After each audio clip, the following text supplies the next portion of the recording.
Hello guys, welcome to our YouTube channel. My name is Clem Karuga. What's your name, my friend? My name is Candybill. So, what has been happening this week?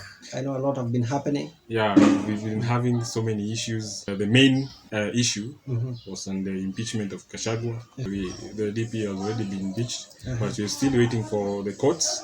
For the final court ruling. Yeah, the final court ruling.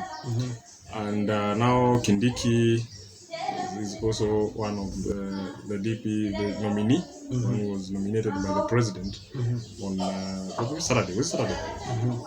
Yeah, so today we are going to discuss about the future of Mount Kenya.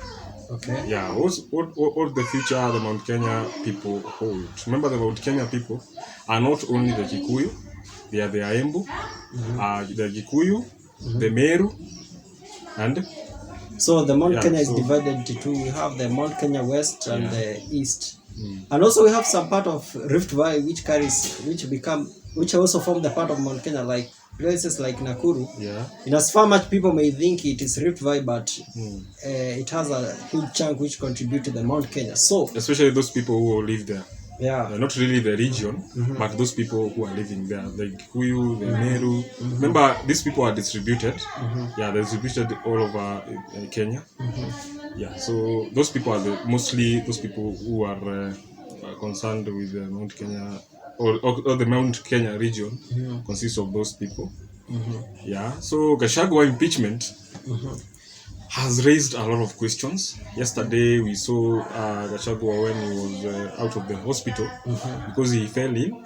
Karen Hospital. From the Karen Hospital. So, and he told the interviewers, remember he was live on the news, he told them that his host motion, we know that the host motion was brought by the mover, who is Motuse, the Kibwezi West MP.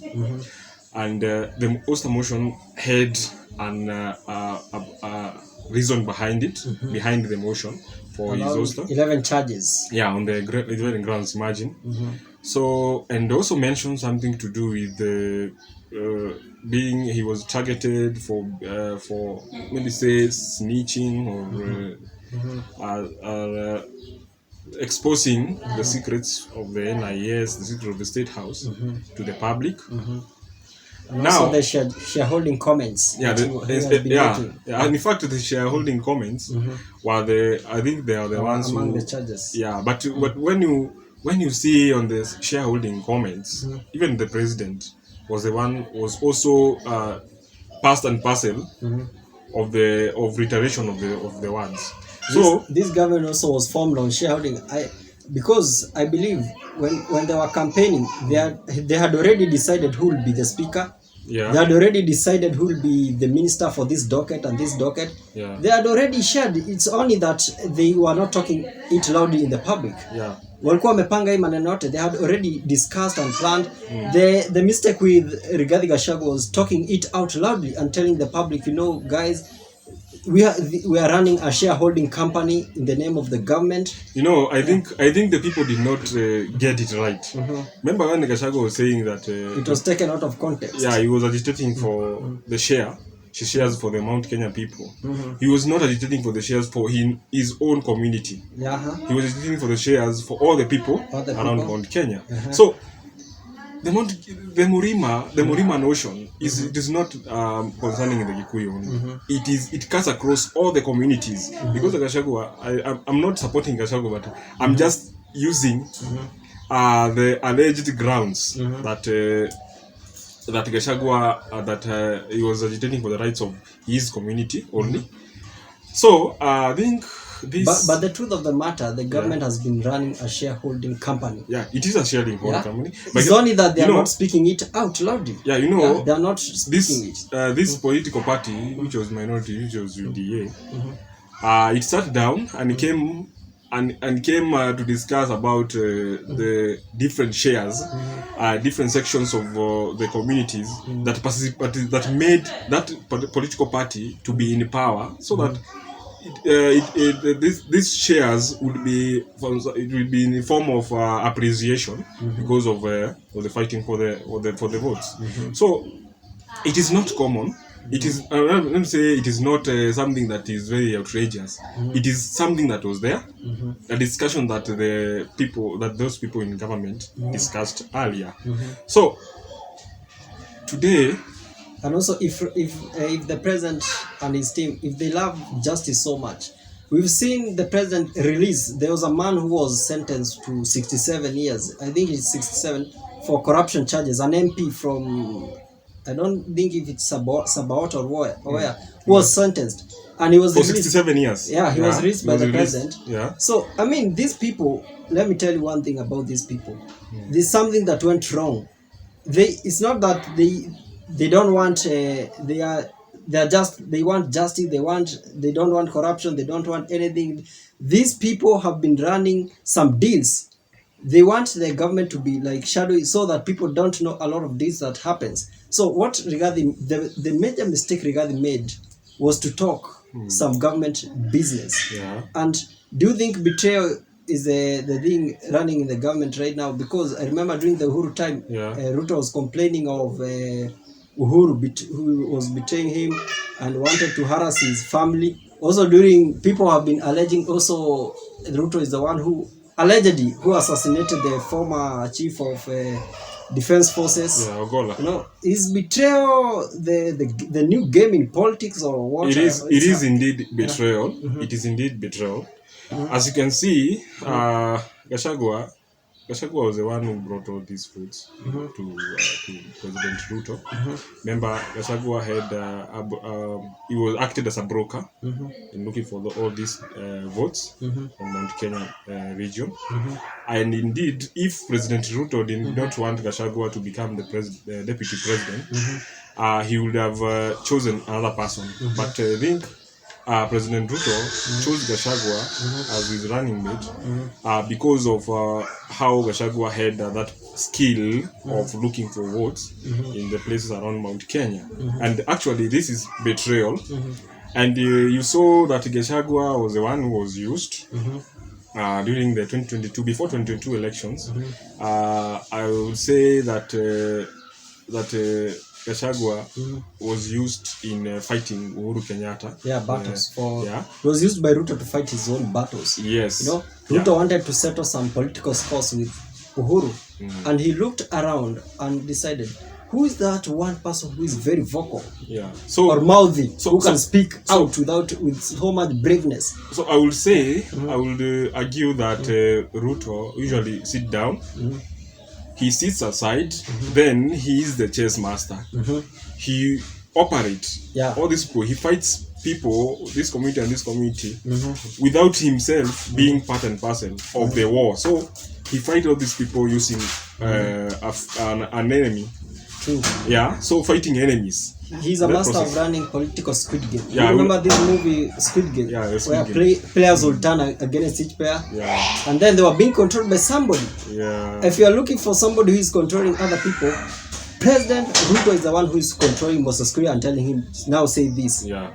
But now say this. These people, remember, I have realized that in the last regime of Uhuru Kenyatta, all those people who are in Uhuru regime, now currently, most of them have been chased away.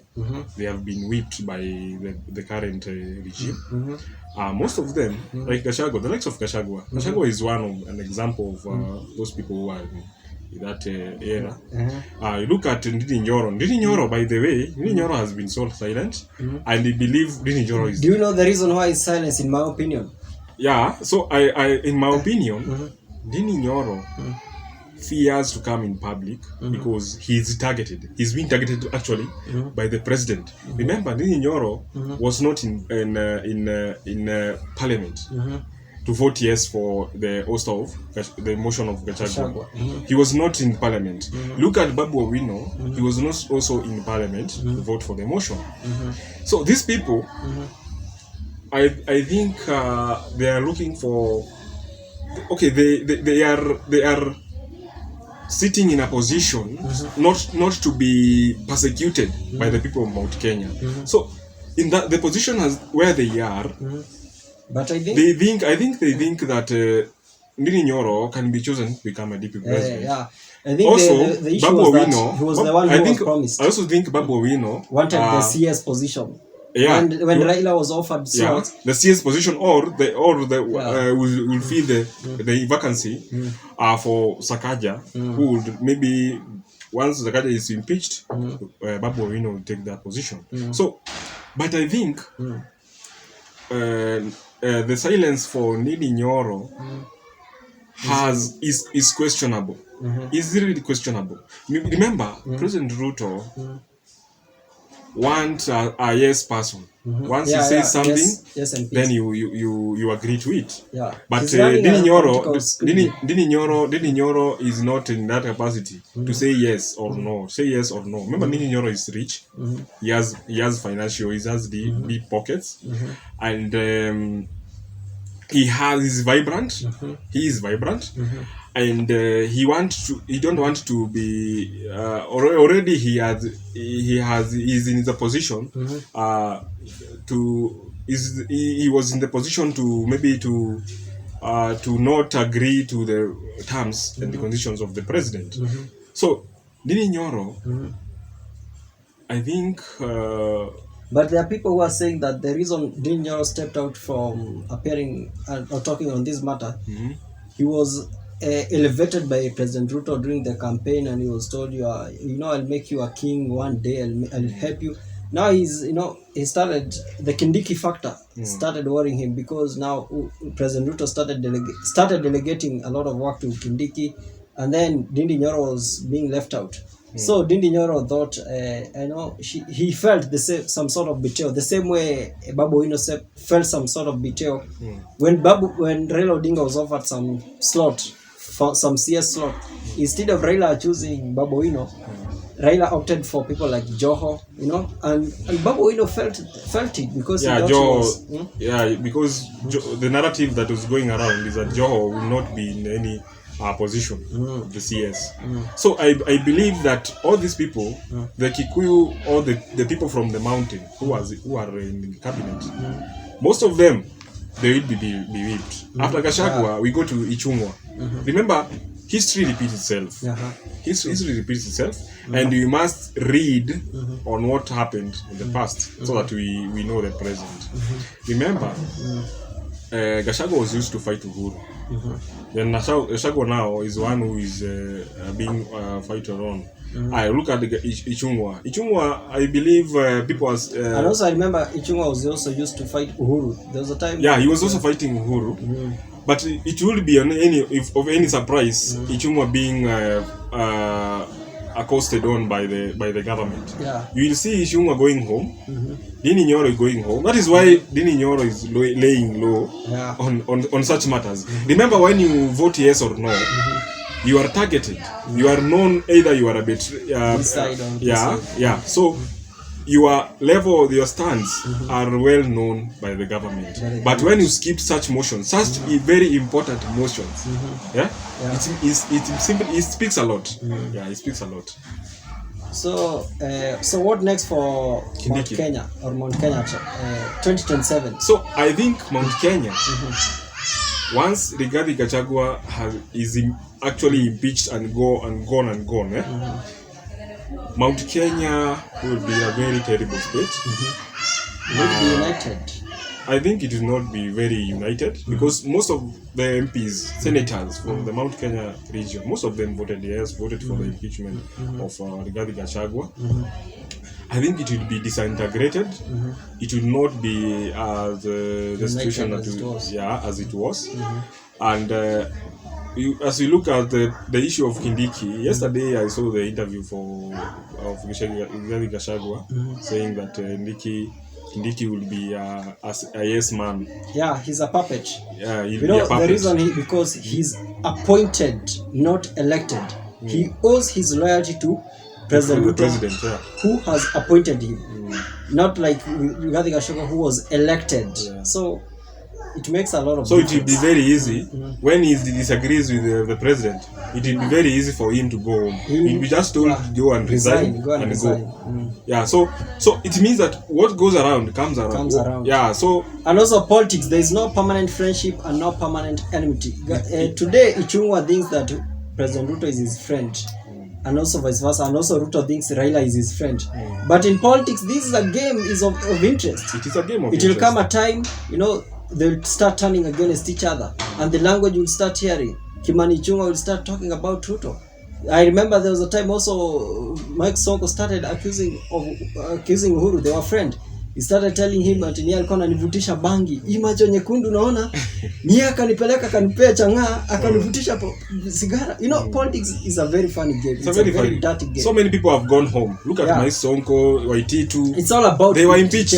Anytime you are seeing politics, it's all about betrayal. Now Sika Samuel, a person who people had so much trust in. Yeah. Now they don't want to even to see him. Yeah. Because they believe he's a betrayer. Look at Morake Basso, the guy who was being praised so much. Now people are saying that he might be a project of Rigathi Gachagua, he might be a project of other people, he might be a project of NIS to cause distraction. When people say this, he say this. They can also be used by the NIS to disrupt the movement. Yeah. So I think politics is is a game of betrayal, and also it has a game of interests. Yeah. From historical, I remember even there were murders, even during each regime has murders. These are murders, this one. But at this time, I think Mount Kenya, it is in a very bad shape because they are not speaking with one voice. Yeah. They are the kingmakers. I remember during the 2022, do you know in 2022, every presidential aspirant or candidate had chosen a Kikuyu to be his deputy. Yeah. Starting from Raila, had chosen a Kikuyu from Mount Kenya. So I think Ruto, Raila the same way. So the reason as to why Raila is there is to divide. To divide. Remember Raila wants to divide. To divide this mountain. Yeah. So that he has a share. Remember once he successfully divide the mountain, the people will have an easy fight with Ruto because Ruto will be weakened. Actually, now Ruto is not very strong. He's not. Remember, once Ruto, I want to make this right. Once Ruto goes to elections now, Ruto will not come back to presidency. So Ruto is working day and night to fight Mount Kenya people, to fight the people from the Kisumu region, Mount Kenya. We have this is a politics of interest, whereby without actually they're supposed to understand that the people of Mount Kenya, those are where the votes come from. Most of the votes come from that basket place. of votes. Yeah. So and once you successfully divide the mountain, then you have defeated it. Actually, you have defeated it. So the people of the mountain, they have to wake up. They have to unite. And not just to unite to fight any other community, because now we understand that the people have already they are woke, and remember we expected the people of the mountain to fight because of their leader has been impeached. To pelt stones, burn tires, but they are very matured. Very mature. Yeah, it did not happen.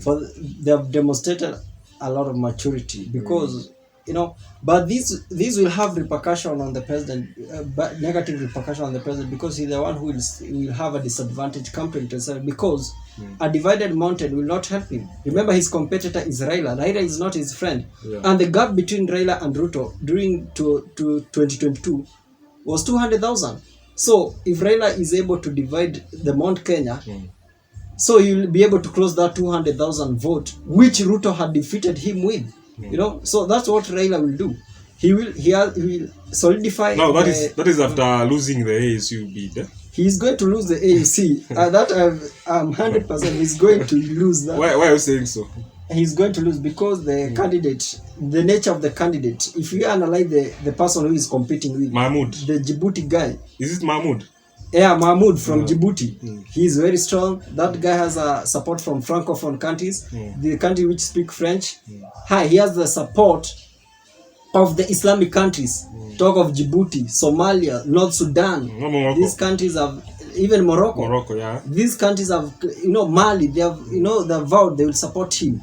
The French country, even the France has some interest in Africa. Yeah. Especially the western part of Africa, they have soldiers there. And they know there's somebody who knows to speak French is the easy person who they can approach.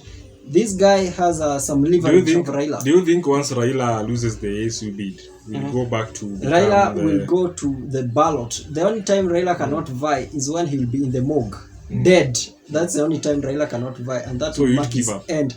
That will mark the end of Raila political when he will be dead. As long as Raila is alive, he will be on the ballot, and that is they should be ready for that. You know, he's inspired by people. I have this question. Between now when we go to elections, between Uhuru, not Uhuru, but Ruto, between Ruto and let's say because Gachagua because Gachagua is impeached, he's be blocked for 10 years not to go back to elections. Right? Is it 10 years or for life? It's supposed to be 10 years. 10. 10 years. Because now the matter is in the courts. Now let's assume we have removed Gachagua from the equation. Now we are going to put there the political already storms will start to gather again. already Ichung'wa is not popular. He's popular, but people at this moment, yes, he's popular by going. You know, the definition of popular is somebody who is known. He's popular, but at this time, people don't want to see him. He has been marked as a betrayer of the mountain. Now, what about the others? What about Ndindi Nyoro? You know what these people are planning to do? They have people. Sorry for that.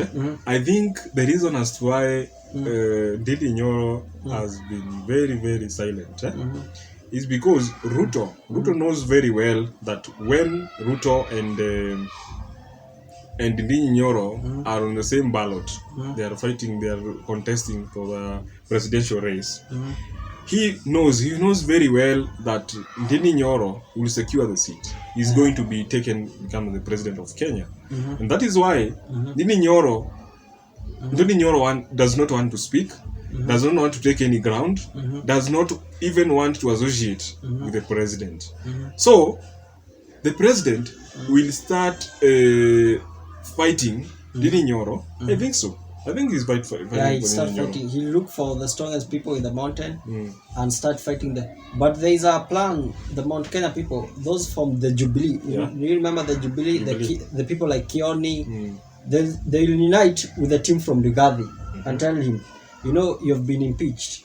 Bring us your people. You know, Rigathi is one person who has been impeached, but he has his people, those who are supporting him, those who are following him. Sure. He'll tell Anwar, like the from Gatondo, what's the name of that lady? Wamushomba. They will collect all those people. Even Waitito. What about Kalonzo? Even Waitito, they will collect those people. They use them for campaigning, and then they will approach Kalonzo Musyoka and tell him, now Kalonzo, the Kamba people and the Kikuyu, they used to trade a long time ago. What happened? Let's unite. Let's unite. They will unite. The Kikuyu people are around 4 million strong, and that's why Ruto is trying to divide that 4 million. 4 million plus and the Kamba people and the Meru, add the Meru, those people. And then 7 million. The Kamba people have around 2 million, around 7 million, and then they will start looking for other friends. They'll go and tell other people from maybe Kajiado or the Masai land and tell them, you know, if we will give you the Speaker of National Assembly, you will be the third in command. We will give you the interior security. Do you know how powerful that docket is? It is very powerful because that docket is very powerful. Very powerful than compared to the, I think compared it to the DP. Compared to the DP, because most of the wars are always between the DP and the interior security. Look at Ruto versus Matiang'i, Gachagua versus Kindiki. You know, that's how powerful that city is. So, that's the prediction, but we'll continue next time.